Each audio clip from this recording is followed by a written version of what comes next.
kan kita kenal ya Kak, ada kerja rutin, ada kerja improvement, sama project gitu ya Kak. Yang membuat kita bertumbuh kadangkala itu project loh Kak.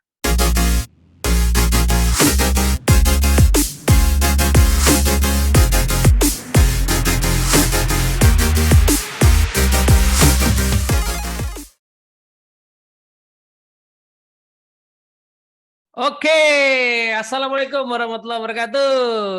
Waalaikumsalam warahmatullahi wabarakatuh. Welcome to Better Leader lagi Pak De. Iya, alhamdulillah nggak kerasa ya Kak. Terakhir kali kita bikin video udah di kantor ya, kita face to face ya. Sekarang kita coba lagi balik ya, supaya artinya nanti someday kita juga pasti akan ketemu lagi ya Kak. Bukan, ini gara-gara Pak D minggu-minggu kemarin udah sibuk banget ngajar di kantor. Minggu ini kayaknya pengen leyeh-leyeh dikit di rumah kayaknya ini. Enggak juga sih Kak, sama aja lah. Di kantor sama di rumah tuh kan sama perannya gitu ya. Tapi kadang-kadang banyak leader juga mengatakan bahwa wah, dikerjain nggak kerjaannya gitu ya. Tapi mari kita, padahal enggak juga ya, sama juga gitu ya. Iya, jadi apa topik yang kita bahas sih Kak? Ini jadi menarik nih. Sebelum kita bahas, mungkin ini karena rekamannya dibuat masih di bulan Syawal ya Pak De ya. Dan hari terakhir kayaknya sini mungkin hari ini atau besok ya, terakhir bulan Syawal. Jadi ucapin selamat Idul Fitri dulu lah buat teman-teman yang merayakan. Ya kan. Pak De kemarin pulang kampung nggak Pak De? Saya alhamdulillah kebetulan Bapak dan Ibu ya tinggal sisa Bapak ya, tinggal sisa Ibu ya. Jadi saya di Jakarta saja dan tinggalnya dekat. Saya di BSD, Ibu di Ciputat, jadi hari Lebaran ke rumah Ibu aja. Saya di Jakarta Kak, di BSD tepatnya di Tangsel ya. Jadi ini ya, jadi ya kampungnya Jakarta ya. Iya. Jarang saya sekarang udah enggak, karena Malang kota kelahiran saya sudah di ini ya, artinya Pak D udah banyak yang ke Jakarta dan iya. Berarti ini ya Pak De ya, berarti istilahnya zaman sekarang tuh kayaknya udah nggak terlalu relevan ya membagi orang dari daerah gitu ya, karena daerahnya udah nggak jelas juga. Iya. Dan bahkan satu adik saya kan kami bertiga ya, adik saya yang paling kecil itu ya kami bertiga, yang paling kecil itu tinggal di Singapura. Jadi benar yang tadi Kak Teddy sampaikan, nggak jadi halangan ya, ada Zoom ya, kita Lebaran hari kedua bisa conference gitu sama ngeri banget tinggal di Singapura nih, expat nih ternyata. Udah lama dia Kak, dari zaman selesai kuliah cuman kerja berapa lama gitu ya, terus pindah ke sana. Mantap. Anaknya bahkan sekolah di sana tuh dua-duanya kayaknya. Iya benar, tapi Singapura Jakarta mah deket sebenarnya ya. Iya betul, kayak Singaparna ya, malah mungkin lebih jauhan Singaparna dari Singapura. Kalau nggak lihat bahasanya kayaknya Singapura tuh penampakan orangnya juga mirip-mirip Jakarta lah ya. Setuju. Iya kan. Jakarta juga kalau ke Jakarta Selatan juga bahasanya udah ke Inggris-Inggrisan, jadi ya mirip-mirip Singapura lah. By the way, on the way gitu ya. Aduh. Iya. Oke Pak De. Ini thank you banget Pak De ya sudah ada waktu lagi buat ngelanjutin diskusi kita, karena sama Pak De ini teman-teman semua ya, kita bikin serial kemarin ya dan belum selesai. Jadi kalau teman-teman udah sempat nonton, mungkin sudah sempat kita bahas sebenarnya 4 peran kepemimpinan ya, 4 essential roles of leadership lah, kita mau bahas itu. Bukunya mungkin nggak ada kalau judulnya kayak gitu, tapi kalau mau baca bukunya yang mendekati itu, sebenarnya ada buku judulnya The Eight Habit ya Pak ya, The Eight Habit ya. Itu sambungannya Seven Habit gitu ya.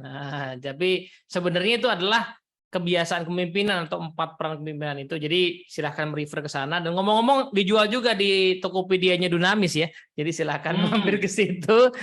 Nah, yang udah kita bahas apa aja kemarin tadi? Jadi kita mulai dari roles pertama ya Kak. Jadi jiwanya kepemimpinan itu dari inspiring trust gitu ya Kak. Jadi kalau kita ingatkan ada karakter dan kompetensi.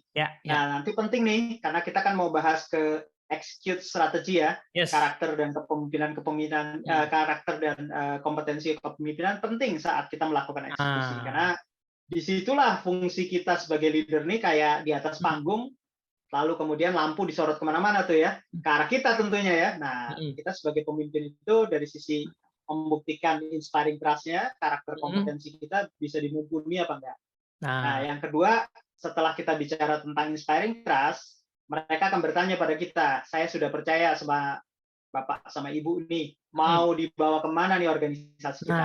Kemarin kita beberapa waktu yang lalu ya sudah bahas tentang visi tim tentunya ya, yang selaras sama visi organisasi ya, lalu kemudian strategi, bagaimana mencapai visi tersebut, lalu kemudian pernyataan dari itu semua gitu ya, karena kan kalau kita ditanya sama atasan kita, apa ya, elevator speech ya, intinya gitu ya, kita di lantai 5 misalnya, atau ketemu sama atasan dari lantai dasar, nah kita bisa jawab gitu ya, dengan pernyataan strategi kita seperti apa. Yes. Lalu dari sana, nah ini Kak, sebelum kita melakukan proses execute strategi, kemarin ada six right ya yang kita bahas ya.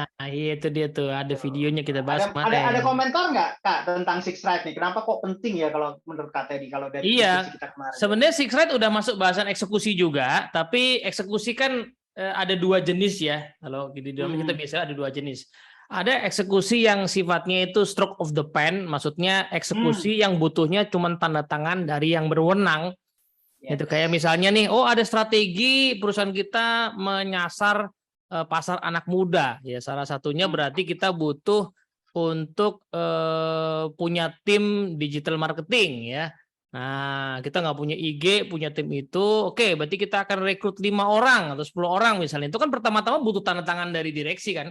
Ya kan, oke, eksekusi, tanda tangan, budgetnya sekian, bla bla bla bla. Nah, itu istilahnya adalah eksekusi yang stroke of the pen ya, butuhnya tanda tangan. Nah, tadi yang saya contohkan itu di area secret itu area people. Ya, kita udah punya orangnya belum, ya kan? Oke, kalau belum tanda tangan, bikin orangnya, ciptain orangnya gitu kan. Nah, tapi kalau kita lihat sebenarnya pada saat semua sudah ditanda tangan, itu kan masalahnya nanti ya Pak ya, belum tentu langsung jalan ya. Setuju. Nah, itu dia tuh. Jadi hanya karena kita misalnya ya punya tim digital marketing, belum tentu kemudian tim itu ya berhasil beneran tuh menggrab ya market anak muda. Ya kan berarti kan harus ada proses sehari-harinya. Itulah makanya hari ini kita mau bahas lanjutannya nih Pak De. Iya, saya setuju ya. Jadi artinya six right itu sebetulnya boleh dibilang pendahuluan ya sebelum kita betul-betul melakukan proses eksekusi. Karena kalau kita ulang sedikit ya dari jadi kita nggak lepas nih Kak Ted, kalau kita bicara mengenai execute strategi, tentu larinya strategi waktu kita bikin create vision ya. Di create vision itu ada strategi. Jadi fungsi leader ini menjadi penting nih, bukan mengerjakan pekerjaan business as usual. Kalau auditor ya audit gitu ya. Lalu membuat report is business as usual. Tapi bagaimana kita bisa melakukan itu menjadi lebih efektif? Apalagi kalau cabang kita banyak, waktu kita menjadi penting, ketajaman kita menangkap esensi penting, memasukkan data menjadi penting. Mungkin digitalisasi di dalam proses melakukan pengumpulan data itu salah satu proses bagaimana kita melakukan yang namanya eksekusi strategi nantinya Kak. Nah, gitu ya. Jadi salah satu contoh aja di satu bagian ya. Nah, saya balik lagi tadi ya ke six right ya. Jadi kalau kita sudah seringkali kan eksekusi itu gagal karena mungkin tadi yang Kak tadi bilang, waktu kita mengajukan untuk MPP Manpower Plan untuk pembentukan tim task force digital itu udah dapat katakanlah tanda tangannya udah oke ya. Nah, tapi kan behavior-nya belum nih ya. Nah, itu. Belum kita rubah. Nah, disitulah fungsi-fungsi yang nanti kita akan bahas. Tapi saya balik lagi dulu ya ke six right ya. Mengingatkan. Jadi seringkali kita sebagai leader, mohon maaf nih, kami beberapa kali membantu di level 1 nih, ring 1. Jadi direksi lah kurang lebih ya. Jadi kalau ada holding company, kemudian dengan masing-masing subsidiaries dipimpin oleh direksi, kalau kita punya wewenang langsung kepada six right ini, jangan ragu-ragu untuk langsung merubah atau kalau perlu merevisi. Karena nggak ada lagi yang paling orang tinggi gitu, paling tinggi ya, kecuali Allah gitu ya Tuhan. Jadi lakukan perubahan. Tapi mohon maaf nih, kalau six right itu kebetulan datangnya kepada GM yang di bawahnya, ya mungkin sifatnya jadi kalau itu keputusan locally yang bisa diputuskan tanpa harus ke atas, putuskan. Tapi kalau mesti ke atas, ya harus ngobrol lah sama direksi kita. Jadi ada 6 ya, people. Kalau tadi terkait dengan digital marketing, tentu people-nya mau diapain gitu ya. Lalu kemudian structure-nya gitu ya, supaya lebih simple bagaimana. Lalu kemudian selalu kalau kita bicara mengenai reward, kaitkan dengan perilaku di people apa yang mau kita rubah. Yes. Nah, gitu ya. Lalu yang keempat adalah ya tentu saja segala sesuatunya ada implikasinya ya. Ada digital marketing, pasti ada teknologi di situ. Pasti ada alat bantu di situ. Waktunya kapan? Itu adalah bagian dari resources. Yes. Yang kelima, nah karena udah digital marketing, masa sih mesti melalui beberapa meja ya Kak Ted ya? Kan prosesnya jadi berbelit-belit, ya potong aja gitu kalau memang nggak ini. Jadi decision-nya mesti lebih slim ya, lebih cepat gitu ya, tanpa birokrat yang panjang gitu. Dan terakhir adalah mari kita lihat proses-proses kerja kita mana yang bisa kita rubah dengan kondisi digital marketing itu. Nah, itu 6 right Kak yang mungkin mesti kita selaraskan sebelum kita mengeksekusi. Nah, ini menarik nih Pak Ade, karena kayaknya teman-teman yang di startup ya, kalau lagi nonton video ini mungkin perlu nonton dari awal ya, terutama dari sisi visi, strategi. Soalnya kan belakangan lagi heboh nih Pak Ade ya, startup bubble katanya Pak Ade ya. Jadi startupnya lagi goyang-goyang, soalnya sokongan dananya agak seret gitu ya, sehingga tanda kutip ya bakar duitnya nggak bisa sekenceng dulu gitu ya, dan mulai ada yang melakukan PHK. Nah, karena sebenarnya strategi berikut dulu kan mungkin waktu didirikan ya, strateginya kan growth dulu ya, dipakai sebanyak mungkin orang gitu kan. Tapi kan nggak bisa selamanya, pasti kan at the end of the day harus profit, harus kokoh ya, harus kembali kepada mungkin kaidah-kaidah bisnis konvensional ya, harus menghasilkan keuntungan begitu. Nah, ini kayaknya Pak De, kayaknya visi strateginya harus ada yang di-adjust ya dengan situasi ini kalau mereka mau survive, dan otomatis sampai ke Six Right tadi harus ada alignment dari Six Right yang harus didesain ulang ya kan, jumlah orang yang kita butuhkan jadi berapa misalnya gitu ya, capability jadi berapa, termasuk apa arahnya ya, ukuran KPI kita, OKR kita juga nggak bisa sama dengan yang lalu karena unsur profitabilitas, efisiensi harus mulai masuk. Jadi teman-teman yang mungkin nonton ini ya dari startup barangkali bisa nih dapat manfaat dari video-video awal tuh ya, visi kita lihat lagi ya kan, kemudian strategi kita lihat lagi, nah kemudian sampai ke Six Right kemarin ya. Nah sekarang sedikit kali Kak, sambil diulas sedikit ya. Jadi strategi itu nanti bisa dilihat video yang kita lagi bahas strategi ya, karena seringkali strategi ini sesuatu yang terlupakan gitu ya, padahal dianggap bahwa alah kayak gini udah deh jalanin aja terus, padahal nanti kalau visinya nggak nyambung sama strategi, apalagi kalau misalnya visinya kok saya sekarang harus membangun kepercayaan ya, harus bottom line saya mesti bagus gitu ya. Nanti kan salah satu bagian strategi yang kita bahas ya, nanti bisa dilihat video. Nah, bottom line itu nggak lepas tentu saja dari kemampuan tim kita juga, balik kepada kepada pelanggan kita yang nomor satu. Nah, pelanggan kita dalam hal ini bisa stakeholder kita juga kan, atau memang yang menikmati dari user kita. Nah, nanti bisa dilihat di situ ya. Jadi balik dari sana, lalu kemudian kalau memang tuntutan dari stakeholder atau dari pelanggan yang berubah, mari kemampuan kita apa yang sudah bagus yang kita pertahankan, kita perbaiki lagi tuh ya Kak ya, supaya kita ini. Dan baru kemudian kita hubungkan, kok saya sekarang makin kesulitan ya, ini kok si para stakeholder ini mulai memikirkan berpikir 2 kali untuk saya melakukan ini. Nah itu mari kita melihat kontekstual apa yang perlu kita sambungkan dengan itu. Nah dari 4 itu baru kita bicara bottom line. Nah itu mungkin saya refresh ya supaya teman-teman semangat, ngapain gue lihat strategi lagi, ternyata di situ panjang kalau kita bicara strategi. Gitu Kak. Siap, thank you Pak Ade.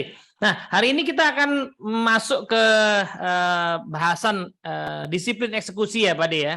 Jadi kalau tadi Six Right itu stroke of the pen-nya ya, jadi eksekusi dari sisi kewenangan ya, kewenangan dari pemegang keputusan untuk kita eksekusi, berarti kita beli sesuatu, kita invest sesuatu ya kan, dan segala macamnya. Nah, tadi ya, ada eksekusi yang lebih challenging sebenarnya yang namanya behavioral change. Jadi, eksekusi yang pasti membutuhkan perubahan perilaku. Ya, contoh yang tadi lah ya, ketika banyak organisasi tadi yang awal mulanya nggak ada tuh pemikiran untuk mikirin profit gitu ya. Yang penting ide baru aja terus ya, growth aja terus. Nah, itu sudah berlangsung 5-6 tahun misalnya sebagai perusahaan dan so far sokongan dananya masih aman. Terus tiba-tiba wah nggak bisa nih tahun ini kita mulai mikir profit nih, itu kan tidak sekedar ketok palu langsung jalan ya. Ada habit yang udah kebentuk sekian tahun yang harus di enhance gitu. Nah disinilah nanti kita akan bahas disiplin eksekusi yang esensinya sebenarnya ada di perubahan perilaku itu ya. Nah kira-kira kalau Pak De mau kasih pengantar lu Pak De, ini ada ilmu namanya apa Pak De? 4 disiplin eksekusi, 4 disiplin execution. Nah, tapi sebelum ke sana tadi menyinggung sedikit nih Kak, karena tadi menyinggung juga, saya baru baca buku juga menarik tentang Internet of Things sebetulnya, tapi itu sangat dasar IoT, banget. Ya. Jadi IoT. Jadi seringkali orang apa ya?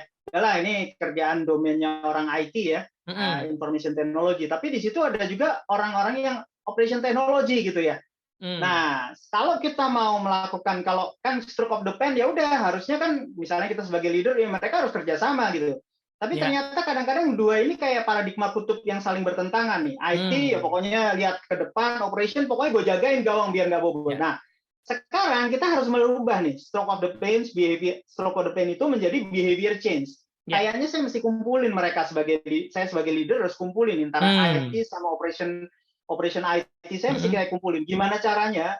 Dua-duanya mempermudah gitu ya, bukan mempermudahnya lihat ya dari sisi perusahaan tentunya, udah pasti ya, regulator udah pasti, tapi yang tidak kalah pentingnya, waktu Kak Teddy saya sebagai customer menggunakan ini kan experience itu gimana? Enak nih kayaknya ya beli ini, wih ternyata ada jualan buku nih, dia ngerti. Nah, hal tersebut kan perlu diakomodir oleh teman-teman IT pastinya ya, tapi orang operation juga keamanannya gimana nih? Dari sisi kita maupun dari sisi pelanggannya. Nah itu Kak mungkin salah satu mungkin kalau kita merubah behavior change-nya itu memang seperti itu gitu. Karena kalau rutin ya udah kerja sendiri-sendiri ini bisnis juga. Tapi sekarang nggak bisa gitu kalau lihat pelanggan. Itu salah satu bentuk yang namanya behavior change yang mesti kita ubah kalau dari sisi IT. Ini menarik ya karena kalau kita runut dari awal ya bahwa kita bicara exploit dan explore ya. Nah, terutama yang explore itu kan kita rumuskan dalam bentuk visi organisasi atau visi tim kemarin. Jadi dia sesuatu yang sifatnya jangka panjang gitu ya. Nah, turun jadi strategi juga jangka panjang, turun jadi six thread juga balik lagi ke jangka panjang juga. Nah, pada saat kita mau eksekusi itu kan jangka pendek ya, Pak De ya. Karena eksekusi kan real ya. Jadi terhadap yang jangka tadi misalnya anggaplah kita mau masuk market anak muda usianya sekian, kan nggak langsung kejadian tahun ini. Kejadiannya kita perkirakan misalnya targetnya 5 tahun lagi kita nomor 1 di situ ya, di usia 25-35 tahun misalnya gitu ya, di industri kita. Nah, kan tahun ini harus ada realnya kan. Tahun ini apa nih realnya? Terus kita bikinlah, anggaplah sebuah sasaran gitu ya. Nah, pertanyaannya, karena ini sifatnya explore, jadi masih jangka panjang, sementara di depan mata itu ada exploit-nya juga ya, sesuatu yang sudah sehari-hari ya mesti kita garap, itu nggak mesti langsung dikerjain ya. Jadi makanya kita amati dulu inovasi itu nggak jalan, nggak muncul bukan karena orang nggak pengen inovasi, tapi masalahnya nggak sempat berinovasi. Kerjaan di depan matanya banyak gitu kan. Nah, nggak sempat berinovasi juga bukan karena nggak benar-benar nggak sempat sebenarnya, cuman karena memang untuk berinovasi butuh habit baru. Yang habit baru ini di tengah-tengah kesibukan sehari-hari ya Pak De? Ya, setuju. Ya. Jadi kan kadang-kadang sering dilupakan gitu kan. Ini ya Kak Clayton juga mengatakan gitu ya. Kalau kita terlalu sibuk ngurus yang bisnis as usual, sementara innovation nggak kita lupakan, ya kita juga akhirnya sama aja hidup di satu platform gitu. Nah seringkali kalau kita di anjungan ya minyak ya, anjungannya udah menipis, kita harus cari anjungan lain. Sementara kita dituntut daerah konsesi kita sekian tahun gitu. Kalau kita nggak bermain dengan waktu, nggak coba untuk melakukan yang tadi disebutkan tadi dengan mengeksplor, ya kita akan kehilangan gitu. Jadi akhirnya yang terjadi ya kita jadi nggak efisien. Kemudian kita juga nggak bisa mengalihkan sebagian orang-orang kita ke sana. Nah menariknya Kak dengan 4DX ini, kalau saya bilang satu sisi kita nggak melupakan loh yang namanya pekerjaan-pekerjaan rutin. Tapi pekerjaan rutin itu yang Kakak bilang tadi, Kak Teddy bilang itu stroke of the pen gitu. Itu udah bisnis as usual, ya udah dikerjain sama tim yang sudah ini. Tapi sebagian besar dari tim kita atau orang-orang yang terlibat di situ juga diajakin tuh untuk mikirin continuous improvement ke depan apa, bukan continuous improvement kali ya, new project apa yang kira-kira bisa kita telurkan. Nah, seringkali orang kan yang membuat kami menarik ya, saya Kak Teddy kan satu alumni sama-sama Astra ya. Kan kita kenal ya Kak, ada kerja rutin, ada kerja improvement, sama project gitu ya Kak. Yang membuat kita bertumbuh kadangkala itu project loh Kak. Betul nggak Kak? Sehingga kita kan punya kemampuan, saya dikasih ke Woodbase misalnya, saya diterjunkan ke Astra Export, itu kita jadi lebih terbuka. Oh iya ya, sebetulnya saya bisa melakukan ini. Nah, mari ya kita mengajak di 4DX ini bukan berarti kita melupakan pekerjaan lama kita, yaitu exploit tadi ya gitu ya. Tapi justru memperkuat. Jangan-jangan dengan saya mengembangkan explore ini ada explore yang bagus yang bisa saya taruh juga di usaha saya. Sehingga dua-duanya bisa hidup gitu loh, Kak. Ya mungkin kalau kita tarik buat biar ada ilustrasi ya, kita tarik ke kehidupan personal ya Pak De ya. Misalnya ya zaman usia 20-an itu banyak orang yang nggak hobi olahraga, nggak perlu mikirin kesehatan lah. Badan masih oke-oke aja kan. Nah, di atas 30 mulai nih ya muncul isu-isu ya kolesterol, ya darah tinggi gitu kan. Karena kemapanannya makin baik ya, tapi metabolisme tubuh udah mulai berbeda ya kan. Belum turun-turun amat tapi nah, lalu mulai muncul di kesadaran kan. Wah, kok kayak gini nih hasil mendekat check up ya. Terus mulai mikirkan visi hidup ke depan kan. Wah, saya nggak mau nanti diabetes, saya nggak mau nanti darah tinggi gitu kan. Bikin visi kan, saya pengen jadi orang yang sehat segala macam. Itu kan explore ya. Saya bikin visi hidup tentang kesehatan. Nah, realnya apa tahun ini? Wah, realnya saya harus nurunin berat badan nih kayaknya tahun ini Pak De. 3 kilo dulu deh, misalnya gitu ya. Pasang target kan. Tapi kan target itu nggak tiba-tiba tercapai ya. Nurunin berat badan itu kan harus olahraga, harus ngatur makan. Nah, problemnya adalah sehari-hari kita udah punya habit makan sama habit kerja, aktivitas, sehingga si olahraga ini nggak bisa masuk. Nah, jadi selalu wacana gitu. Aduh iya nih, waduh wacana. Jadi bukannya orang itu tidak setuju bahwa harus olahraga, harus ngatur makan, tapi masalahnya udah ada habit sehari-hari ya. Apalagi tadi ya di usia 30, kerjaan mulai mapan, kesibukan mulai tinggi, nggak di mana bisa masuk olahraga tuh di mana, di jam berapa saya bisa masuk. Nah, itu kan akhirnya nih butuh ilmu khusus ya Pak De ya, ilmu khusus yang kita sebut nanti 4 disiplin eksekusi itu yang memungkinkan di tengah rutinitas yang ada ini si explore-nya hal baru ini bisa masuk karena hal baru ini demi masa depan gitu ya. Nah, jadi impact-nya nggak langsung kerasa sekarang, tapi kalau nggak dicicil dari sekarang ya nggak akan kejadian di masa depan gitu ya. Saya menggarisbawahi gini Kak, ini kenapa menjadi penting di dalam kita bicara di pagi hari ini ya? Karena ini seringkali domainnya ini ada di leader gitu. Nah kita dan kalau kita bicara mengenai bisnis as usual, bicara stroke of the pen, kita nggak usah melakukan, dia akan datang kepada kita. Nah, gitu. Tapi kalau kita yang namanya behavior change ini, apalagi fungsi kita orang nomor 1 atau orang yang memimpin satu departemen, satu divisi, satu direktorat, itu adalah kewajiban kita untuk bagaimana menggerakkan behavior change ini. Ya, karena di situ domain kita dan dijelaskan juga sama Chris ya di bukunya di 4DX itu ya kalau kita mau bisnis as usual sebetulnya nggak usah kepemimpinan kita itu udah jalan gitu Kak.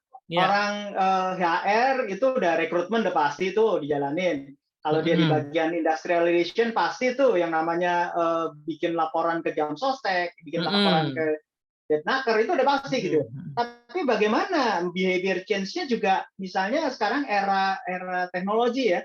Orang industrial relation itu bagaimana sesederhana sesimpel misalnya.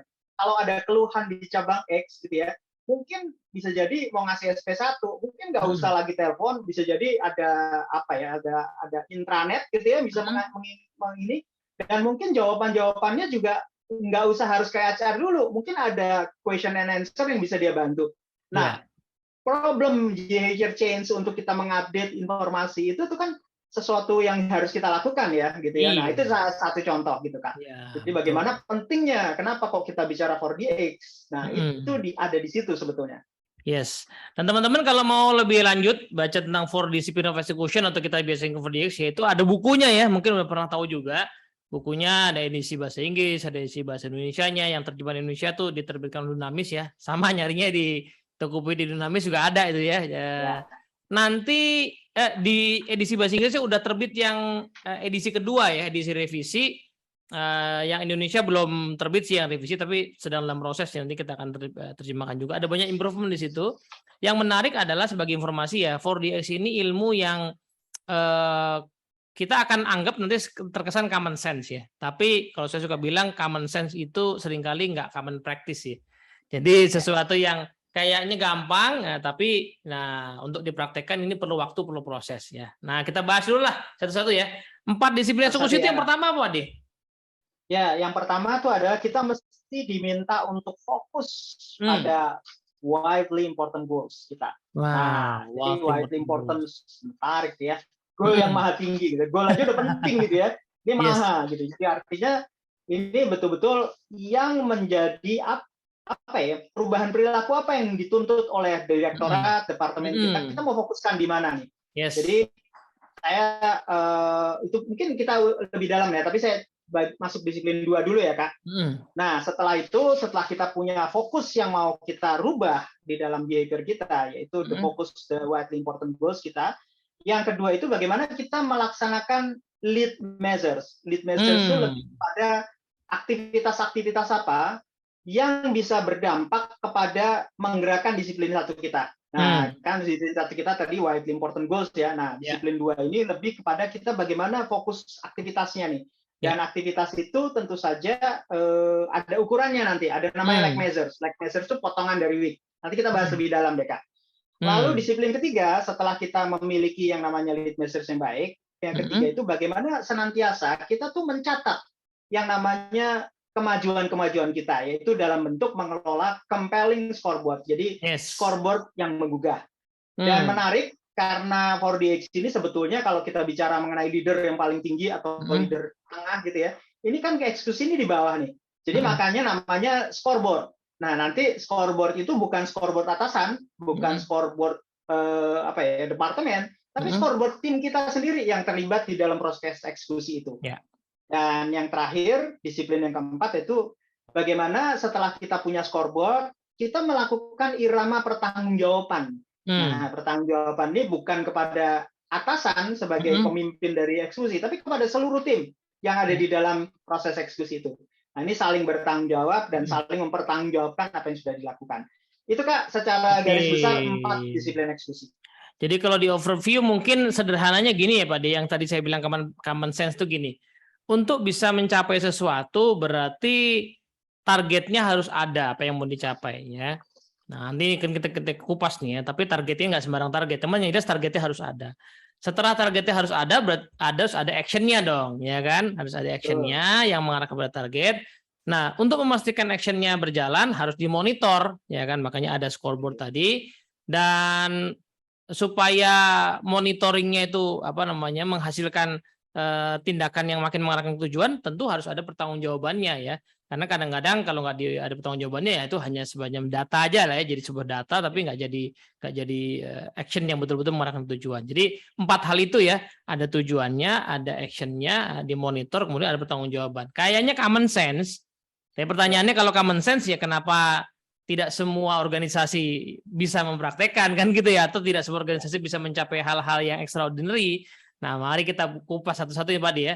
Tadi Pak De menyebutkan soal disiplin 1 ya, yang disebut sebagai focus on the widely important goals ya.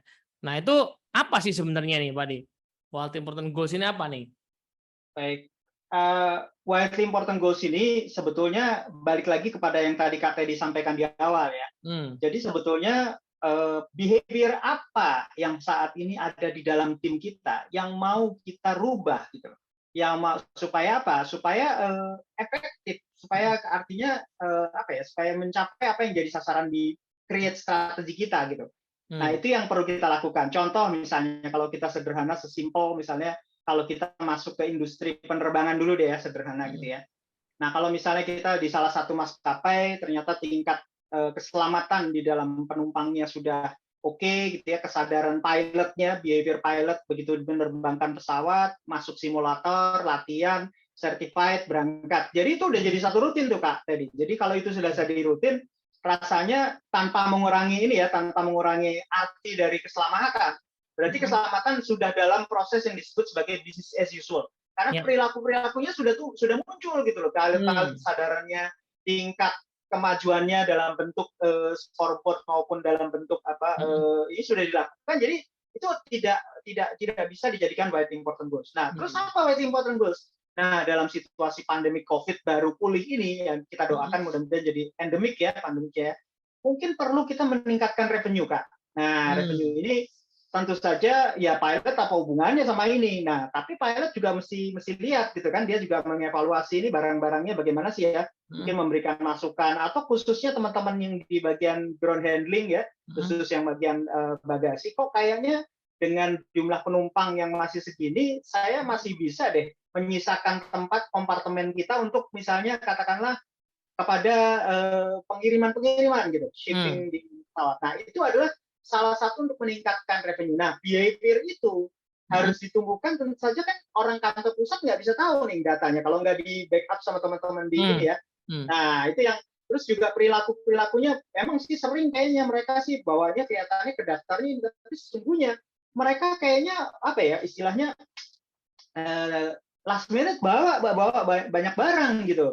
Nah, tapi mungkin bisa jadi nih kaitan sama bagian lain, kayaknya perilakunya kalau kita misalnya contoh ya sederhana kalau di IT-nya makin canggih kan, bisa diperkirakan nggak sih sebelum berangkat satu hari kalau dia bisa memperkirakan berapa muatannya gitu ya, dan akan bawa apa, itu kan mungkin bisa menghitung juga gitu.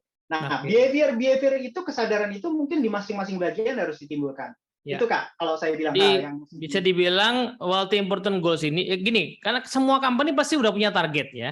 Jadi nggak mungkin kita tuh tidak punya target kayaknya gitu Pak De ya. Cuman target itu ada yang memang kalau kita lihat dengan kapasitas tim yang ada sekarang kayaknya sih achieve lah ya. Nah, itu namanya target yang important ya, important goals ya, target yang business as usual tadi yang dikatakan Pak De. Ya. Nah, tapi demi kita tadi ya mencapai visi yang jangka panjang, pasti akan turunan dari visi strategi itu pasti ada target yang masih susah kita achieve. Ya kan sederhana lah misalnya di salah satu bank yang kita handle ya Pak De ya, itu mengarah ke digitalisasi, aplikasi perbankannya udah ada tuh ya, tinggal diinstal di handphone. Tapi menariknya adalah kok susah banget bikin para nasabah kita mau nginstall aplikasi itu di handphone sehingga betul-betul kita bisa optimalkan, susah banget ya. Nah, maka padahal itu opportunity-nya gede tuh kalau nanti orang udah install, udah terbiasa tuh opportunity-nya akan gede banget. Nah, kayaknya berarti ya kita mesti bikin jadi target khusus itu. Ya kan, soalnya kalau dilihat-lihat tadi benar kata Pak De, dilihat-lihat salah satunya apa penyebabnya orang nggak pada install. Nah, orang kalau CS ketemu sama nasabah juga nggak pernah ngingetin, nggak pernah nawarin. Nah, ya pokoknya ngurusin aja padahal Bu yang ini kan sebenarnya udah ada di aplikasi Bu, nggak usah kesini lagi. Nggak pernah tuh kayak gitu, nggak ada habitnya, ya kan. Nah akhirnya mereka bilang oke, berarti ya karena memang ini banknya asalnya dari konvensional ya, bukan dari bank digital ya, berarti kita mesti jadiin ini sebuah target yang sangat penting gitu ya, yang memang masih challenge yang dicapai, yaitu bagaimana seluruh nasabah kita itu akhirnya gunakan aplikasi kita. Nah, itu sangat menantang bagi mereka ya, karena gapnya gede banget dan butuh perubahan habit ya dari nasabah maupun dari karyawannya. Itulah yang mereka tetapkan sebagai multi important goals. Di bank lain mungkin nggak perlu ya Pak De ya, apalagi bank karena udah milenial semua udah biasa gunain gitu kan. Ya, bank udah dari lahirnya digital nggak perlu ya kan, tapi di bank ini jadi perlu. Nah, multi important goals seperti itu ya. Datangnya dari mana? Ya tentu saja berasal dari visi strategi jangka panjang itu ya. Betul, karena pengen ngidupin nggak cuma hanya sisi bank konvensionalnya, tapi digitalnya juga hidup gitu ya. Betul. Nah, tapi kalau kita singgung tadi, mungkin sebelum kita ngedukasi nasabah kita atau customer kita, lebih baik kita ngedukasi karyawan kita. Yeah. Mungkin contoh sederhana saya pernah ngalamin di salah satu bank yang saya masukin di kantor ya, pengen merubah rekening payroll kita yang tadinya pakai katakanlah pakai bank lain, nah sekarang pakai bank kita gitu. Nah, lalu kemudian dengan menggunakan bank kita itu di situ udah disetting tuh. Jadi masuknya misalnya rekeningnya pakai nomor handphone kita. Jadi itu tanpa disadari kita ngelatih gitu. Karena saya yakin nggak usah nyuruh si customer service, nggak usah nyuruh orang marketing. Kita juga sebetulnya marketing loh. Nah, kalau perilakunya itu dirubah dan semua karyawan juga paham, ya kita bisa jualan sama siapapun juga, sama KTD dan sebagainya sebagai nasabah kita. Itu salah satu contoh yang kita harus lakukan. Ya. Kalau kalau dikaitkan sama misalnya biar agak paham ya sama pribadi tadi ya, karena saya pengen hidup sehat visinya gitu ya, dan kenyataannya masih ada gap ya di berat badan saya gitu ya. Nah, maka bagi saya ya saya harus bikin target multi important goals yang namanya menurunkan berat badan, karena itu susah banget ya, dan itu berhubungan dengan visi jangka panjang saya. Tapi bagi orang lain yang umurnya masih 25, badannya oke, dan mungkin dia udah punya habit olahraga, orangnya umur 25 tapi dia olahraga, maka berat badan nggak perlu jadi important goals dia gitu ya. Nah, bagi saya ini masih perlu, karena dia sekali lagi terkait dengan visi hidup sehat tadi ya, ingin tuanya tetap sehat gitu kan. Nah, jadi disiplin satu mengajarkan kita untuk fokus pada yang multi important buat organisasi kita tuh apa gitu ya. Nanti pertanyaannya Pak De, Kenapa ya kok kita mesti milih satu gitu misalnya gol di antara gol yang banyak gitu? Kok ini mesti dipisah, dispesialin, kenapa ya? Kak tadi kayaknya tahu deh ini apa, saya juga mau ngomong ke situ sebetulnya. Kayaknya udah baca pikiran saya. Iya. Oke. Jadi di buku itu ada juga ya, digambarkan di buku kita itu bahwa kekuatan fokus itu harus apa ya? Artinya kalau kita mau bicara excellence ya, bukan mau bicara tentang biasa-biasa aja gitu. Kalau biasa-biasa aja ya sayang gitu ya kita gunakan 4DX gitu ya. Tapi kita mau luar biasa, extraordinary hasilnya. Jadi kekuatan fokus di penelitian di buku itu mengatakan, jadi kalau kita punya sasaran 1 sampai 3, kemungkinan kita bisa mencapai sasaran itu dengan sangat baik, ya excellence ya, itu adalah 1 sampai 3 kan. Ya. Jadi Chris di bukunya itu Chris McKinsey dan tim menyatakan seperti itu. Lalu kalau kita punya 4 sampai 10 fokus yang mau kita capai gitu ya, itu kemungkinan besar hanya tercapai 1 sampai 2. Jadi makin turun gitu ya. Jadi hukumnya makin turun. Nah, kalau di atas itu 11 sampai 20, kemungkinan besar itu akan 0 gitu ya. Yang excellence ya 0. Nah, tapi dijelaskan 0 itu apa gitu. Memang nggak kerja gue, jadi nganggap leha-leha aja. Enggak. Ternyata 0 itu disampaikan oleh Chris, satu yang menariknya. Kalau kita pemimpin, nggak butuh kita. Gitu loh. Kenapa? Karena itu orang udah pada ngerti kok, itu business as usual. Jadi kita mengerjakan kerjaan rutin. Jadi bukan berarti jangan salah paham ya. Ada gue kok di situ kok 0, enak aja loh. Gue nggak kerja, gue banget. Nah, tapi artinya mungkin bisa jadi nggak ada kita, proses itu udah dilakukan sama mereka. Tapi kan kita nggak mau begitu ya di 4DX ini. Nah, makanya kenapa kok hanya 1 sampai 3? Karena tetap mau kepemimpinan kita itu menyebabkan terjadi suatu perubahan behavior dan ujungnya adalah pada target visi create yang sudah kita sampaikan. Nah itu tadi ya, balik lagi kenapa kok mesti dipisahin, karena tabiatnya manusia itu nggak bisa punya fokus banyak-banyak kalau mau hasilnya excellent. Nah si goal yang sangat menantang ini tadi itu kan butuh effort lebih ya kan, buat biar bisa beneran jadi ya. Sama lah kayak istilah kata kalau ini apa dia, kalau orang punya berkeluarga, punya anak ya, anak pertama itu kan butuh effort lebih lah ya, membangun habit segala macam ya. Bayangin orang yang langsung punya anak kembar 3 itu, pasti struggle hidupnya itu ya, karena dia baru pertama kali punya anak tapi langsung 3 gitu kan. Nah karena kenyataannya manusia itu diciptakan begitu ya, tabiatnya itu nggak bisa terlalu banyak fokus. Kalau terlalu banyak tadi misalnya 4-10, ternyata yang mungkin kelar sih, tapi nggak excellent, biasa aja gitu ya. Nah, jadi kalau kita lihat mungkin kita sering kemana-mana ya, makan di restoran gitu ya, kayaknya fancy restorannya, makannya biasa aja sih, nggak spesial, nggak pengen ke sana lagi gitu misalnya ya. Tapi ada restoran tertentu yang wah ini sih extraordinary nih gitu. Nah, yang kita maksud dengan fokus tadi adalah fokus supaya hasilnya extraordinary atau excellent. Nah itu nggak bisa jumlahnya tidak banyak. Dalam satu kurun waktu tertentu hanya 1 sampai 3 gitu ya, goal yang seperti itu. Jadi jangan semua goal dijadiin world important goals ya. Fokus aja, karena kenyataannya itu kita pengen excellent. Kalau banyak gimana? Ya mungkin selesai, tapi nggak excellent ya. Sesuai aja gitu hasilnya. Oke. Jadi gini lah Kak, sebetulnya boleh nggak sih 4 gitu ya? Ini mirip sama kita kalau pernah ngajar berdua ya Kak, kalau ngajarin anak teens ya, kan ngajarin anak teens itu kan nggak pernah kita ngomong begini ya, atau ketemu kita ceritain itu bisa main handphone mereka ya. Nah di situ kan kita belajar tentang bagaimana membuat wild important goals dengan main balon ya Kak. Kalau nggak salah ya kita pakai juggling gitu ya balonnya. Nah dikasih balon 1, kita sih masih ketawa-ketawa gitu ya, ngobrol santai. Dikasih 2, tangannya udah mulai begini ya Kak ya. Nah gitu ya. Dikasih 3 masih bisa, gitu ya, kayak yang tinggi, yang ini masih bisa. Tapi dikasih 4 udah mulai pasti ada yang lewat. Iya benar. Pasti ada yang lewat. Nah seperti itulah analogi sesederhana, sesimpelnya. Jadi artinya bukan berarti nggak boleh. Terus pertanyaannya gimana kalau dari 3 ini udah selesai? Buang jadi pekerjaan rutin lagi ya Kak ya, karena behavior-nya udah dicari lagi 1. Jadi lama-lama kan bisa 4 tuh jadinya kan tadi ya. Nah, tapi jangan 4-4-nya ditaruh jadi 1, karena kita nggak akan bisa kerja. Dan menariknya, Kak, ini sebagai pemimpin, 4DX ini adalah team game, permainan game. Nah, kebayang kalau satu orang dikasih team game banyak banget. Jadi misalnya nanti kita bisa bicara ya, 1 wild important goals itu waktu kita ngomongin disiplin 2, itu bisa jadi 1 atau bisa jadi 2 kegiatannya. Nah, kebayang kalau timnya semua ngerjainnya ada 3 aja, 6 udah ya. Kebayang kalau itu gitu 8. Nah, jadi ini kenapa kok Chris juga menggarisbawahi dan tim 4DX bahwa jangan banyak-banyak, fokuskan pada satu. Bahkan kita ngajarinnya kalau awal satu ya Kak, nggak lebih dari itu. Iya, satu. Karena balik lagi tadi, di organisasi yang udah matang ya, terutama ya, terus tadi mau explore, mau berinovasi, kan bisnis as usual-nya juga udah banyak. Itu semua ada targetnya, ada KPI-nya. Itu kan harus dijalani nih ya, supaya warungnya tetap buka gitu kan. Jadi yang explore-nya satu aja gitu loh. Apa sih yang langkah pertama ini gitu ya. Oke, baik. Nah, sekarang disiplin 2 nih Pak De ya. Bunyinya adalah act on the lead measure dalam bahasa Inggrisnya ya, atau melaksanakan menjalankan namanya lead measure. Nah, ini gimana nih Pak De?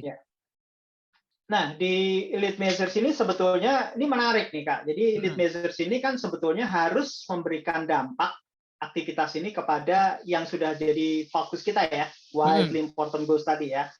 Nah, di sini kita bicara ada 2 sebetulnya yang kita lakukan di sini untuk pengukurannya ya. Katakan bahwa lead measures atau aktivitas ini berhasil. Satu dari ukurannya, satu ada lead measures itu sendiri yang berupa aktivitas apa yang bisa menggerakkan week-nya. Tapi week itu kan panjang gitu ya Kak ya, masih setahun atau masih 6 bulan kalau proyeknya. Makanya ada ukuran potongan tiap minggunya gitu ya.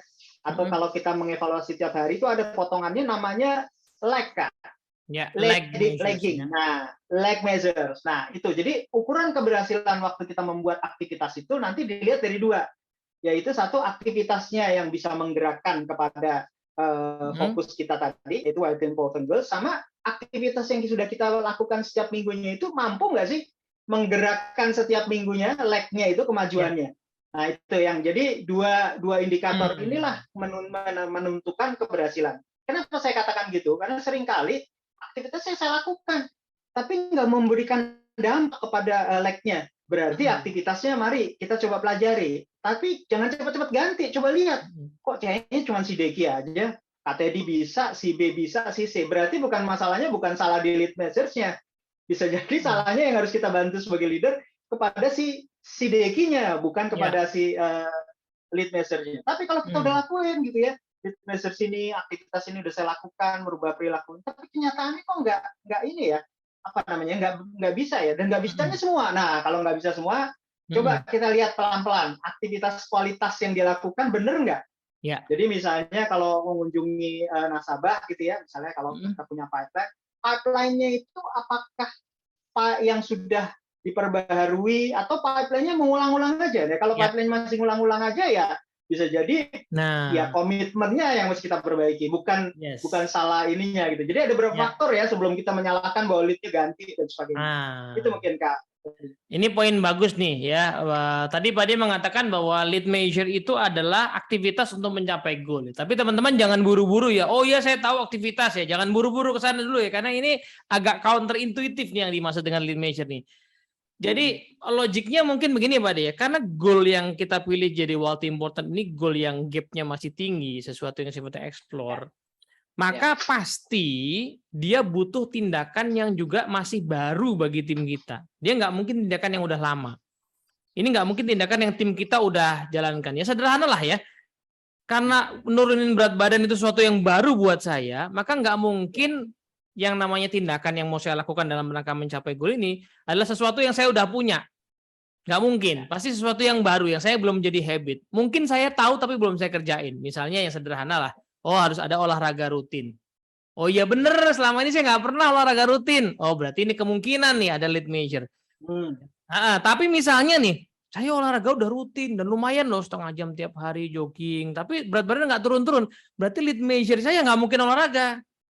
Misalnya apa? Oh ngatur pola makan.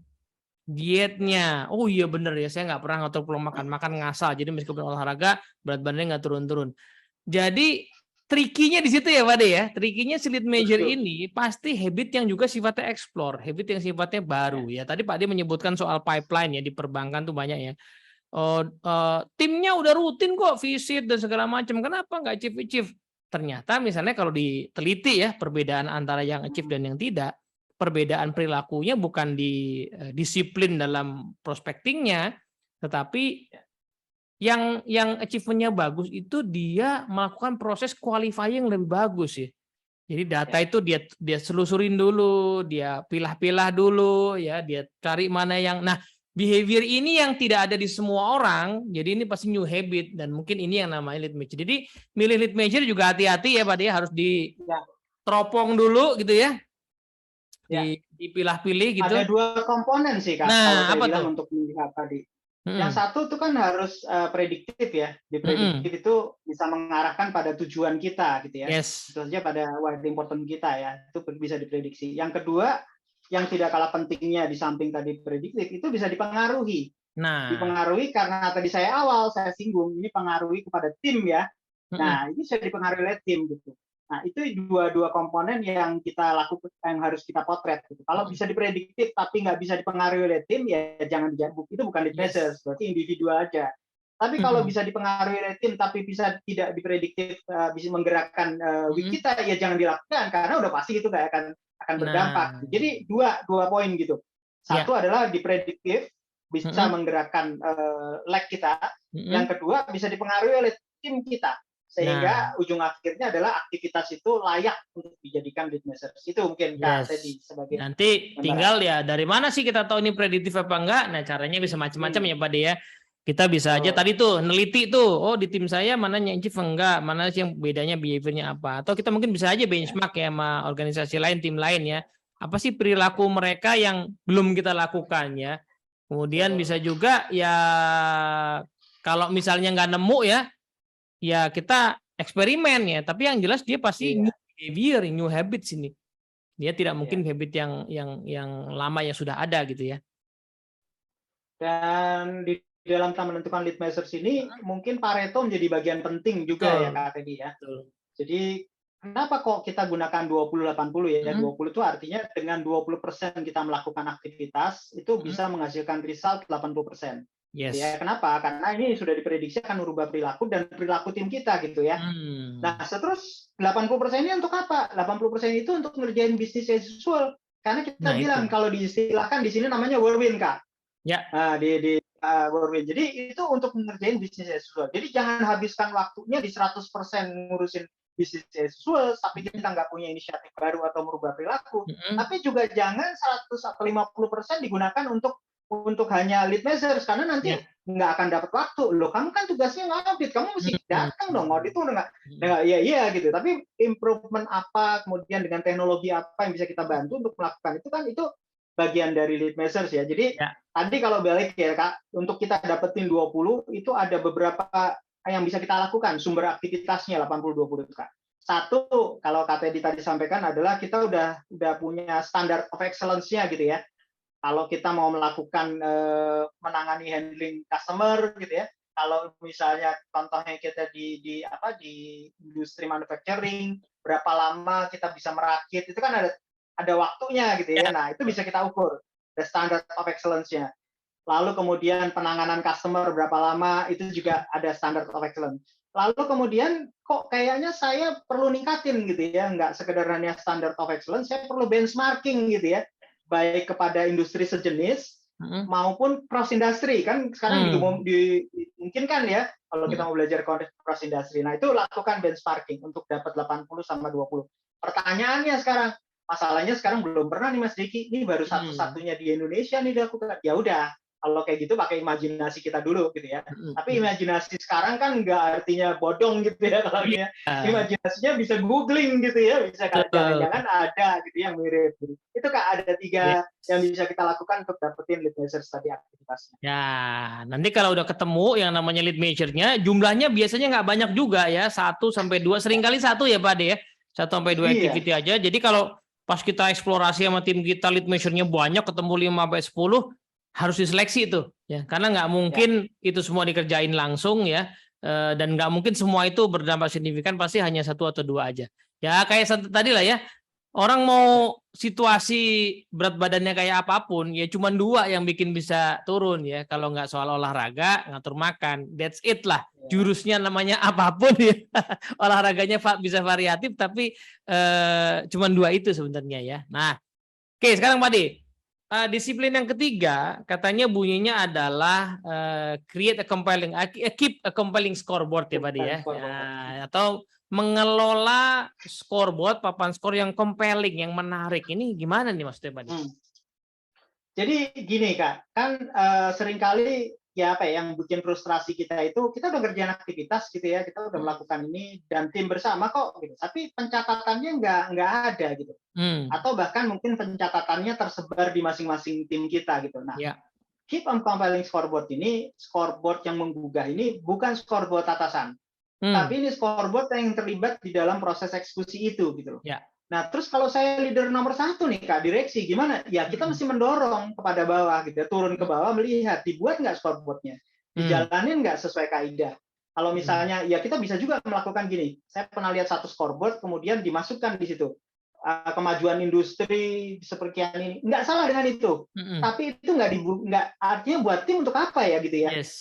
Nah itu mungkin nanti bisa jadi untuk dashboardnya atasan, bukan untuk di scoreboard itu. Nah kalau scoreboard itu betul-betul menggugah. Jadi dia tahu dalam bilangan sekian menit gitu ya, atau sekian detik gitu, 3 detik ya, dia bisa lihat nih, kok tim gue bisa menang ya, kok tim gue bisa kalah ya. Nah karena ini cepat kita mau lihat di scoreboard itu gitu ya, dan ini scoreboardnya tim, ya kejujuran jadi bagian penting nih Kak.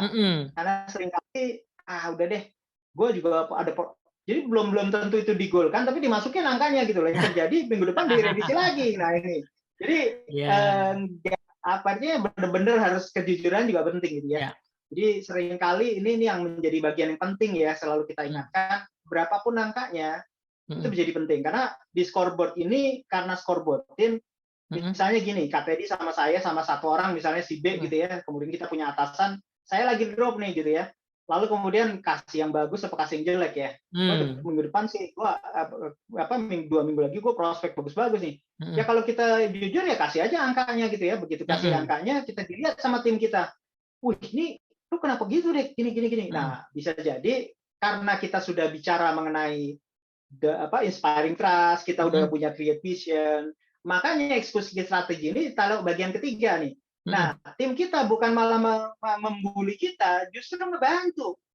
Nah, ini tugas atasan bagaimana mencoba ini bahwa ada satu timnya yang perlu dibantu, kita bisa lakukan.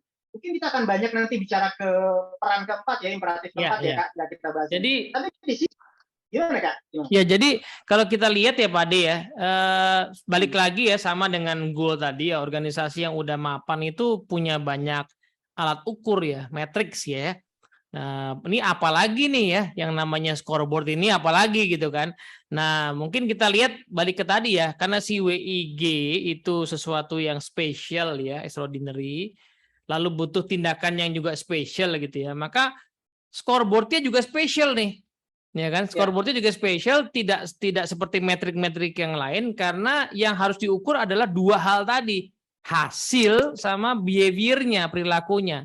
Ya kan, kenapa? Ya karena ini habit baru gitu ya. Saya itu kadang-kadang tadi yang ngerasa, wah udah olahraga ngos-ngosan Pak deh. Ya pas dilihat di jam, baru 2000 langkah rupanya.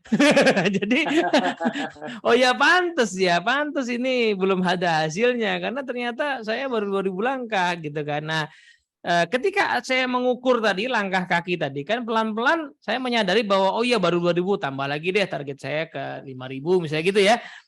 Lama-lama kan saya akhirnya terbentuk habitnya. Kalau saya nggak pakai ukuran itu, maka saya ngerasa, wah udah ngos-ngosan nih cukup lah. Udah istirahat dulu gitu, makan bubur ayam deh ya kan. Padahal ya sebenarnya belum ada dampaknya gitu kan. Nah, atau yang tadi tuh ya saya punya habit terkait dengan ngatur pola makan gitu ya. Wah, udah nggak makan nasi sih Pak D 3 kali sehari. Ya kan, tapi di tengah-tengah makan itu ada kopi kenangan, ya ada boba gitu tuh nggak pernah diukur gitu. Iya. Gulanya ya luar biasa ya. Nah, si scoreboard ini memang sesuatu yang ini ya Pak dia harus mengukur 2 hal tadi ya, goal-nya sama juga behavior-nya jalan nggak gitu, si lead measure tadi. Iya, betul. Saya punya pengalaman yang menarik nih Kak. Jadi saya ingat banget kemarin waktu puasa memang sempat berhenti gitu ya olahraga ya, karena memang ya olahraganya olahraga kecil-kecil aja gitu ya. Dan saya ngerasa waktu saya agak rutin sebelumnya gitu ya, sekitar 2 bulanan saya lakukan gitu ya, saya karena ngerasa banget kalau nyupir itu kan kerasa ya kalau udah perut tuh mentok gitu ya perutnya itu. Jadi saya melakukan tuh Kak, saya pakai fokus saya pada olahraga sama makan gitu ya. Terus tapi kok saya sudah berusaha gitu ya, sudah berusaha lari, let's say katakanlah nggak lari sih, saya sebetulnya jalan kombinasi sama lari. Kok nggak tambah-tambah gitu ya.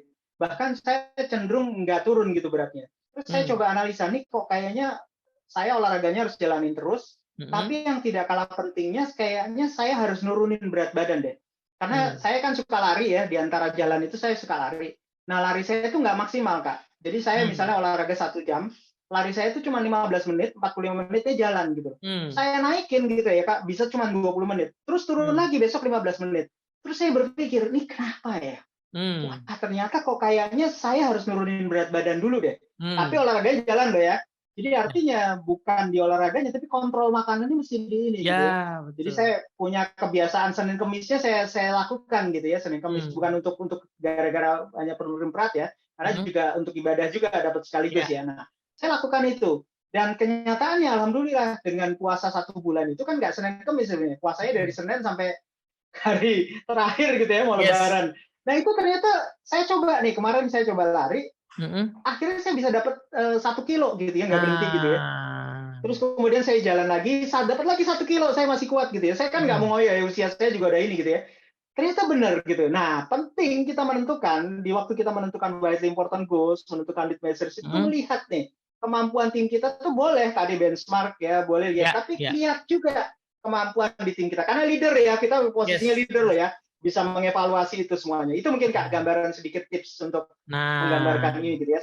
Nah itu diukurlah di scoreboard tadi, makanya scoreboard spesial. Ya datanya jangan banyak-banyak, jangan semua hal ditaruh di situ ya.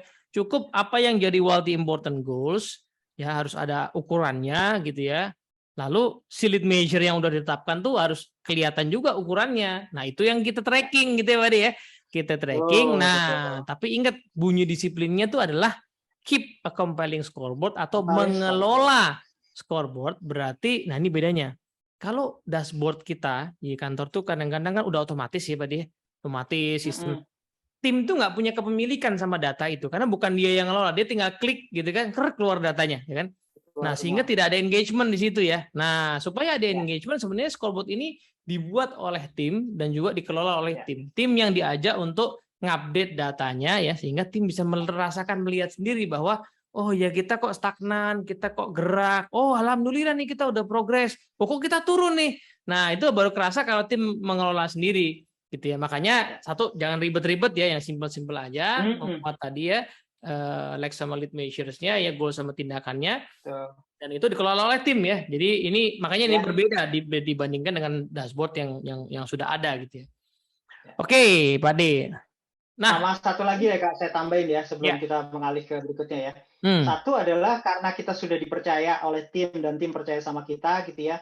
Nah ini mudah dilihat oleh seluruh tim. Jadi karena kita juga pernah di Dunamis juga lihat di papan gitu ya, lewat di televisi gitu ya, semua bisa lihat. Nah, tujuannya bukan mempermalukan, bukan bullying, justru kita harus bantu nih. Jadi di 4DX ini dengan scoreboard ada sesuatu yang mungkin perlu kita bantu, disitulah kita memberikan bantuan. Ya. Dan terakhir adalah pertanyaan yang tadi saya sudah singgung, kalau ditanya dalam 3 detik kita bisa jawab tim kita menang apa kalah. Nah itu. Kayak tadi saya bilang kejujuran itu bagian yang penting. Itu mungkin yang 4 kriteria yang di scoreboard tadi ya, di samping KTD sudah dikelola sama kegiatan kita. Nah terakhir balik lagi kan, kadang-kadang datanya ada ya sama lah kayak kita mau olahraga tadi ya, data di jam ini udah ada gitu ya, tapi kalau nggak pernah dilihat datanya ya kan nggak bikin semangat ya. Di handphone juga ada aplikasi-aplikasi olahraga, tapi kalau nggak pernah rutin dilihat, dievaluasi kan nggak pernah semangat ya. Nah, proses eksekusi ternyata butuh momen-momen untuk evaluasi, untuk diskusi ya, Pak Ade ya. Itu yang disebut dengan namanya create a cadence of accountability ya, dalam bahasa Inggrisnya, atau menciptakan irama akuntabilitas. Nah, gimana tuh, Pak Ade? Jadi yang Kak Teddy bilang tadi benar banget. Jadi satu itu adalah kita sudah punya fokus yang mau kita tuju. 2, aktivitas untuk mencapai fokus. 3, dimasukin tuh yang sudah kemajuannya, yang sudah kita lakukan aktivitasnya. Nah, itu disebut sebagai menciptakan permainan itu bisa dimenangkan tuh Kak.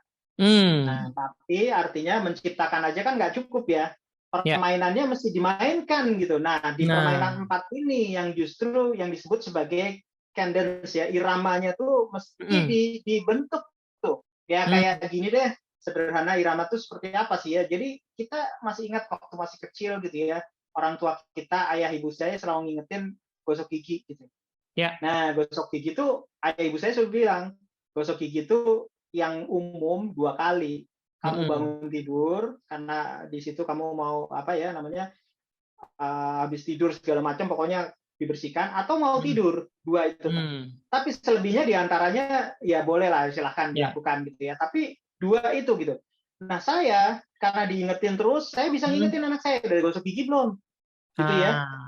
Gitu. Nanti anak saya yakin karena udah tendens gitu ya, udah jadi irama pertanggungjawaban karena giginya ini, dia akan ngingetin lagi kepada anaknya dan terus saja.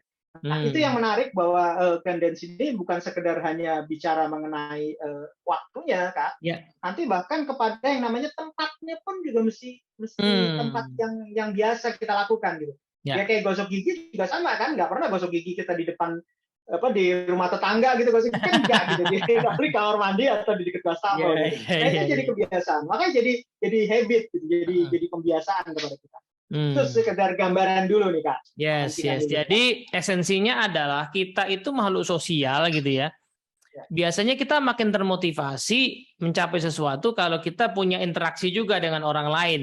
Ya, jadi kita semacam mempertanggungjawabkan dengan orang lain lah gitu ya. Nah, makanya di disiplin keempat kita perlu bangun nih sistem itu ya, sistem untuk berinteraksi dengan orang lain. Apalagi tadi ya, World Important Goals itu kan tim game, sesuatu yang digarapnya oleh tim. Nah, timnya berarti mesti kumpul rutin. Apalagi ini kan habit baru kan, nggak bisa orang langsung jalan sendiri ya, perlu diskusi dan segala macam, naik turunnya pasti banyak gitu ya. Nah, pertemuan yang rutin tadi, nah itulah yang disebut dengan disiplin keempat, atau kita punya istilah biasanya namanya week session ya. Jadi sesi khusus untuk bahas week. Soalnya balik lagi, ini agak counterintuitif nih. Meeting kita udah banyak, meeting kita banyak gitu ya, nggak cuma 1-2 sehari ya, apalagi di era digital suka double, triple gitu ya Pak De ya. Nah, maka pertemuan week session ini ciri-cirinya biasanya gimana Pak De? Yang akan jalan gitu biasanya itu? Oke, 1 tadi sudah saya sebutin ya, jadi tempat, hari, waktunya mesti sama gitu ya. Jadi ini penting sekali karena kalau kita bicara mengenai week session, kenapa kok harinya penting? Karena ini pertanggungjawaban ke atas juga. Jadi misalnya sederhana sesimpel ini ya, level terbawah kita misalnya staff sama dipimpin oleh supervisor gitu ya. Lalu di atas kita ada manajer, GM dan direksi gitu ya. Direksi tentu saja ada board of direction ya, board of director ya.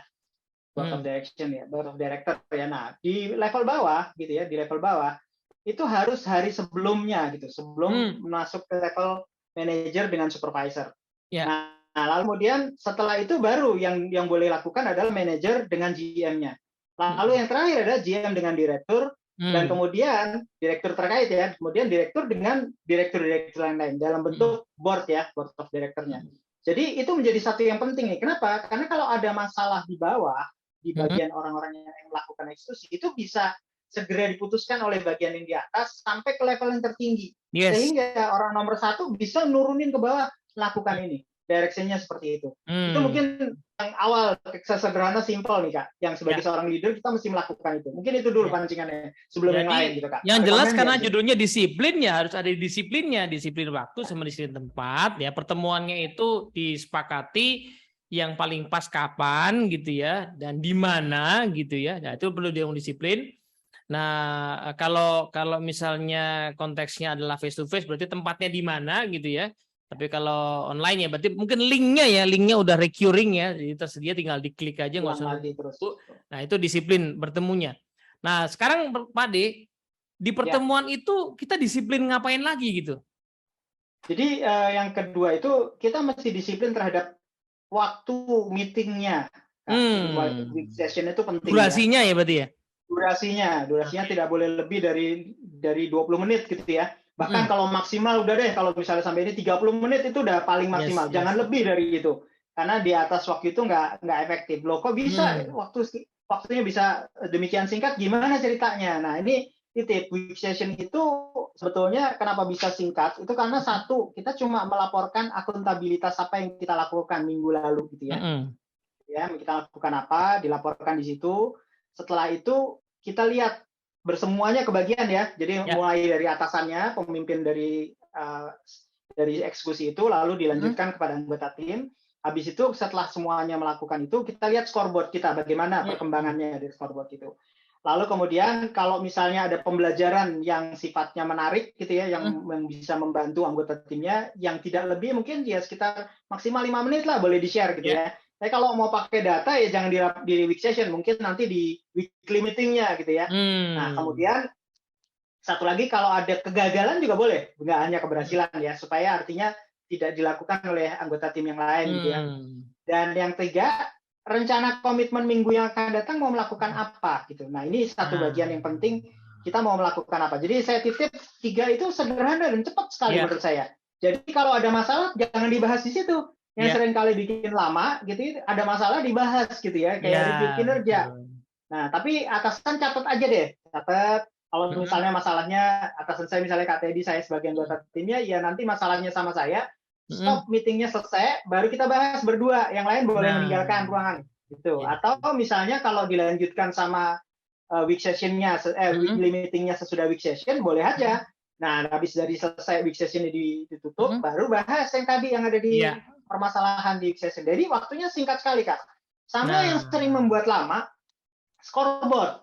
Scoreboard-nya itu sebelum meeting karena ini waktunya singkat, diupdate dulu semuanya. Nah, itu juga tuh. Nah, itu. Jadi saat meeting tuh udah update terakhir dari scoreboard. Itu mungkin dari sisi durasi ya, Kak.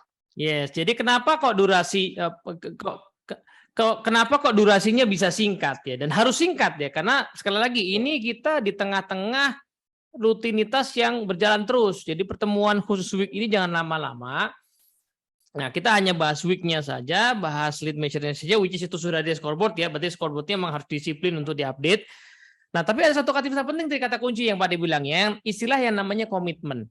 Nah, komitmen ini adalah aktivitas real di minggu itu untuk mendorong kepada progres dari week gitu ya Pak Edi ya, progres dari scoreboard ya Pak Edi ya. Jadi misalnya kalau kita lihat tadi contohnya lead measure-nya adalah saya mau istilahnya bukan ini ya, tadi timnya sudah punya habit untuk bisa visit misalnya ya, tapi yang belum adalah lead measure-nya qualifying ya, mengkualifikasi pipeline-nya misalnya gitu kan. Nah, pertanyaannya di minggu ini itu saya mau kerjain qualifying itu di hari apa tepatnya di tengah kesibukan saya. Oh iya juga ya. Oke, saya lihat jadwal yang paling make sense adalah di hari Senin sore, kayak gitu ya, untuk minggu depan. Nah, itu saya jadikan komitmen ya Pak Ade ya. Saya jadikan komitmen, saya bilang sama tim saya, tim, nanti untuk minggu depan, qualifying saya akan saya kerjakan di hari Senin jam 4 sampai jam 5. Nah, itu yang kita sebut sebagai komitmen, janji kita kepada tim. Nah, janji itulah yang nanti dilaporkan di week session gitu Pak Ade ya. Kemarin kan saya janji komitmennya ini udah jalan apa belum ya. Kalau berjalan gimana dampaknya kepada scoreboard, ada kemajuan apa enggak. Kalau enggak jalan penyebabnya apa, lalu pembelajarannya apa. Lalu habis itu kita lihat scoreboardnya, tadi Pak dibilang ada pembelajarannya, lalu dijadikan komitmen, lalu minggu depannya saya bikin komitmen apa lagi. Jadi pembicaranya memang hanya di seputar item itu aja ya, komitmennya apa yang bergerak kepada, mendorong kepada scoreboard gitu ya Pak Di.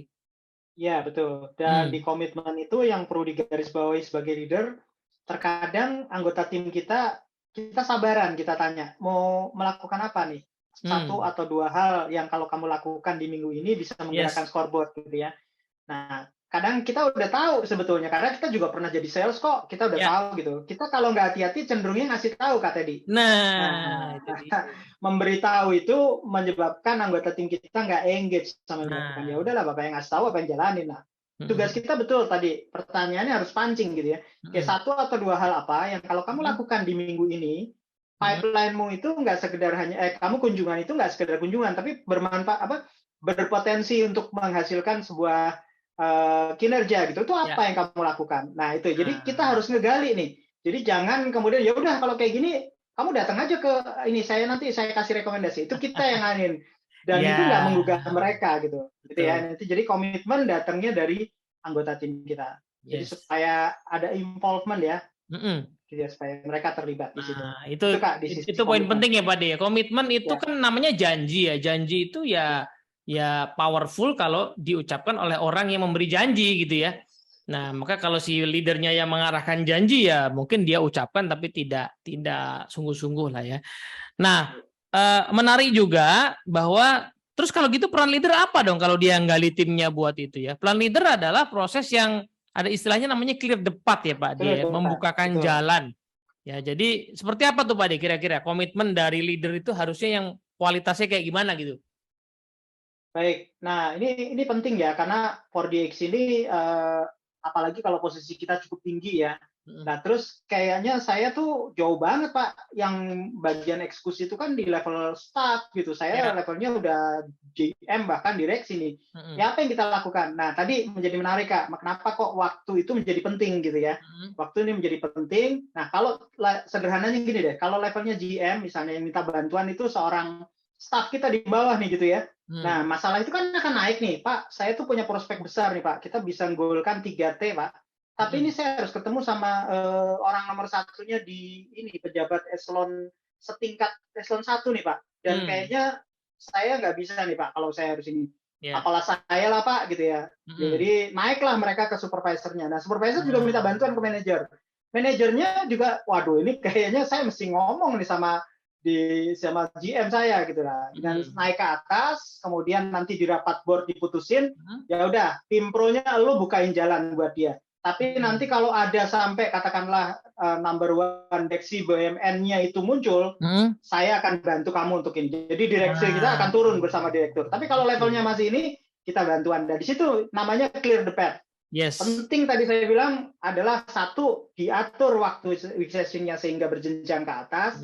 Yang kedua, tugas leadernya adalah membantu membukakan jalan. Betul. Karena kalau nggak dibukain jalannya, ya nggak kebuka-buka itu pintunya. Dan sehingga nggak bisa menembus ke sana padahal ini targetnya luar biasa. Nah itu salah satunya Kak. Jadi kata kunci dari komitmennya leader adalah bukan aktivitas yang bisa dilakukan oleh timnya. Kalau aktivitas dilakukan timnya, jangan jadi komitmen leader ya. Komitmen adalah aktivitas yang bisanya memang di level leader itu untuk bukain jalan, ya kan?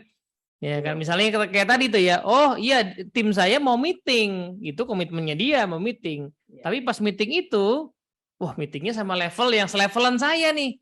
Berarti komitmen saya adalah gimana nih, nanti saya mungkin buka jalan supaya mulus ya, habis itu baru tim saya yang kondak. Tapi saya harus hadir dan saya harus komit gitu supaya jalannya bisa kebuka. Kalau saya nggak bikin komitmen clear the path kayak gitu, meskipun tim saya mengerjakan belum tentu nembus ya kan, belum tentu kualitasnya bagus gitu ya. Nah, di sisi lain clear the path juga bukan hanya dilakukan leader, tapi juga bisa dilakukan oleh sesama ya Pak De ya. Bentuk clear the path adalah kita mungkin misalnya bantu tim kita untuk ngajarin sesuatu ke selevel kita gitu ya. Dan itu nanti leader bisa istilahnya bisa melihat peluang itulah ya, bahwa oh ternyata ini sebenarnya si A ini, si Anto ini bisa belajar sama si Budi. Nah, si Budi bisa nanti bikin komitmen untuk clear the path terhadap si Anto misalnya gitu ya. Tapi di level kita yang jelas kita sebagai leader ya tergantung levelnya ya. Tadi harus bisa membuat komitmen yang memang kualitasnya ya wewenangnya ada di situ. Nah, gitu kira-kira teman-teman ya. Ini agak kelihatan mudah tapi sebenarnya prakteknya butuh effort ya Pak De. Terutama di fokus satunya mesti tajam banget gitu ya. Karena seringkali kalau tidak hati-hati kita terjebak memasukkan semua KPI ke dalam target kita ya. Tadi yang saya bilang akhirnya yang terjadi ya nggak nol, zero itu artinya bukannya apa-apa, jadi kerjaan rutin aja yang dikerjakan ya, tapi bukan memberikan dampak yang besar. Jadi penting untuk menentukan di awalnya sehingga yang keduanya berkaitan, tiganya juga dilakukan, 4 apalagi gitu ya. Meetingnya dan bantuannya perlu dilakukan di situ. Itu mungkin Kak yang perlu kita sama-sama diskusikan dengan 4DX ini gitu. Siap. Nah, kalau udah kayak gini kan kelihatan ya teman-teman ya, proses disiplin ini jelas butuh peran kepemimpinan yang lain ya. Kita nggak bisa milih world important goals kalau kita nggak punya visi sama strategi yang jelas. Ya, fokusnya nggak akan jelas karena semua hal bisa jadiin goal ya kan. Masalahnya goal mana yang paling penting ya sesuai sama visi strategi. Nah, di sisi lain proses kita tadi tuh ya ngajak tim kita untuk ketemu rutin, kemudian kita ngajakin untuk accountability itu hanya akan jadi beban kalau mereka nggak trust sama kita ya Pak De ya. Inspired trust itu yang peran pertama. Nah, kita hanya akan yang sebagai mandor tuh ya. Nih tiap minggu kita dipelototin ya kan. Nah, itu kan butuh trust sama kita sehingga mereka kemudian menjalani minggu ke minggu itu dengan keterlibatan yang tinggi gitu ya. Nah, nanti Pak De, habis ini kita mau jadwalin lagi Pak De ya. Bagaimana ada peran yang keempat ya, yaitu ketika dalam proses eksekusi gitu ya, kita lihat tim kita kok kayaknya isunya bukan di disiplin, isunya memang di kapabilitas ya. Memang dia perlu di-upgrade. Nah, nanti ada peran kita untuk bisa meng-upgrade ya potensi tim kita yang namanya coach potensial gitu Pak De ya. Betul. Oke, sip. Jadi kasih gambaran pancingan sedikit supaya menarik ya Kak. Nah, di coach potensial ini seringkali kita tuh memberitahu direction. Nah, kalau direction itu memang cepat sifatnya, tapi nggak sustain gitu ya. Nah, kan nggak pekerjaan kita kan nggak cuma hanya yang ini aja gitu ya, satu aja, tapi kan kerjaan kita akan terus berlanjut ya. Nah, coach potensial itu terutama coaching itu ngebantu kita untuk melakukan itu. Yes. Ya, jadi dan satu lagi mungkin supaya menarik juga ya, kalau kita bicara kurva normal gitu ya kan, yang performance bagus itu pasti sebelah kanan gitu ya, sedikit gitu ya. Yang tengah-tengah itu performance-nya yang cukup gitu ya, yang sedang-sedang di tengah. Nah, yang kecil itu, yang jelek-jelek itu yang sedikit juga seperti yang hebat-hebat tadi gitu ya. Nah, tugas kita dengan coach potensial itu sebetulnya ngedorong yang kecil itu, yang sedikit itu ke tengah, yang di tengah itu yang banyak populasinya itu didorong lebih hebat lagi. Yang hebat itu the next leader berikutnya gitu. Nah, itu yang jadi kan jadi menarik gitu ya. Oh, ini ngembangin orang. Yes, it's about bagaimana kita develop orang. Kira-kira gitu Kak tadi. Siap, thank you Pak De. Nanti kita jadwalin untuk pertemuan berikutnya. Teman-teman selamat menikmati dulu yang ini. Dan kalau tadi ngerasa belum nonton yang sebelumnya atau lupa-lupa, nikmatin aja. Dan boleh disebarin ke timnya, ya, ke bosnya, ke teman-teman di organisasinya ya. Moga-moga manfaat ya. Kita ketemu lagi di video berikutnya. Thank you Pak De. Assalamualaikum warahmatullahi wabarakatuh. Assalamualaikum warahmatullahi wabarakatuh Kak Dery. Sehat.